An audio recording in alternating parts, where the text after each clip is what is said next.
TDP అధికారంలోకి వచ్చిన అనంతరం జగంపేట నియోజకవర్గానికి మెరుగైన వైద్యం అందించడంతో పాటు 4 మండలాలకు 4 పరిశ్రమలు తీసుకువచ్చి 20,000 మంది ఉద్యోగాలు నియోజకవర్గ ప్రజలందరికీ మౌలిక వసతులు కల్పిస్తానని రాష్ట్ర టీడీపీ ఉపాధ్యక్షులు జ్యోతుల నెహ్రూ అన్నారు. జగంపేట మండలం గుర్రంపాలెం గ్రామంలో పలువురు వైసీపీని వీడి టీడీపీలో చేరారు. పడాల విష్ణు, పోలం పద్మరాజు, చీపురుపల్లి త్రిమూర్తులు, తాతపూడి సత్యరాజు, కొనిపాటి రాజు, మువ్వల ఆనంద్, కూరందాసు లోవా, మువ్వల గంగాధర్ తదితరుల ఆధ్వర్యంలో సుమారు 100 కుటుంబాలు టీడీపీలో చేరాయి. వీటికి నెహ్రూ పార్టీ కండువాలు కప్పి సాదరంగా ఆహ్వానం పలికారు. ఈ సందర్భంగా ఆయన మాట్లాడుతూ తన 42 సంవత్సరాల సుదీర్ఘ రాజకీయ చరిత్రలో జగంపేట నియోజకవర్గం తప్ప పక్క నియోజకవర్గానికి ఎప్పుడూ వెళ్లలేదన్నారు. ఇప్పుడు ఓట్ల కోసం వచ్చిన నరసింహం సీటు తెచ్చుకోవడంపై చూపిస్తున్న శ్రద్ధ రైతుల సమస్యలపై చూపించలేదన్నారు. టీడీపీ జనసేన సంకీర్ణ ప్రభుత్వానికి అందరూ సహకరించాలని గెలిపించాలన్నారు. ఈ కార్యక్రమంలో టీడీపీ జనసేన నాయకులు, కార్యకర్తలు, అభిమానులు అధిక సంఖ్యలో పాల్గొన్నారు. ఈ కార్యక్రమంలో ఎస్పీఎస్ అప్పలరాజు, మారిశెట్టి భద్రం, చదరం చంటిబాబు, అడబాల వెంకటేశ్వరరావు, కొత్త కొండబాబు, పైడిపాల సూరిబాబు, రేఖా బుల్లిరాజు, దాపర్తి సీతారామయ్య, సుంకవెల్లి రాజు, పడాల ధర్మరాజు, పడాల ఈశ్వరరావు, పడాల రాంబాబు, కురందాసు భద్రారావు, పడాల దుర్గాప్రసాద్, పడాల బాలాజీ, అప్పికొండ అప్పలరాజు, అప్పికొండ తిరుపతయ్య తదితరులు పాల్గొన్నారు.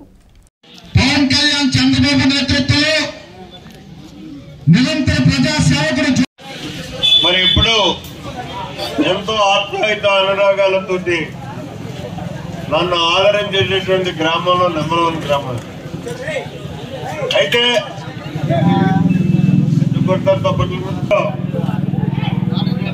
మరి ఎందుకు కోపం వచ్చిందో నాకు తెలీదు, మీకు తెలీదు.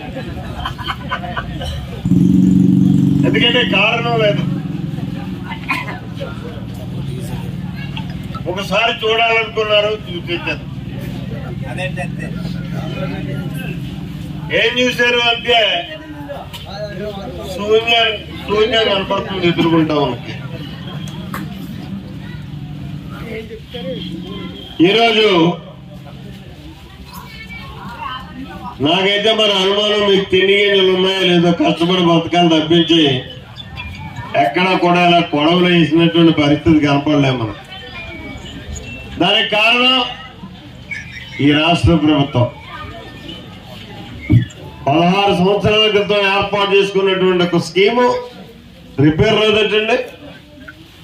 వచ్చిన రిపేర్ ను బాగు చేయాల్సినటువంటి బాధ్యత ప్రభుత్వానికి లేదంటే, ఆ ప్రభుత్వాన్ని మేల్కొల్పాల్సినటువంటి ప్రజాప్రతినిధులకు లేదా?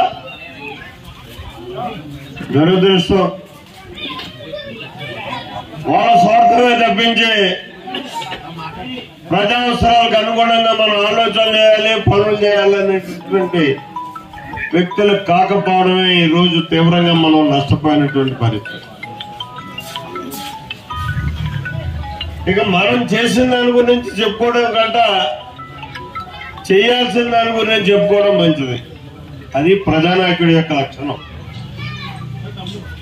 ముఖ్యంగా ఇవాళ ఇంతమంది యువత మళ్ళీ తిరిగి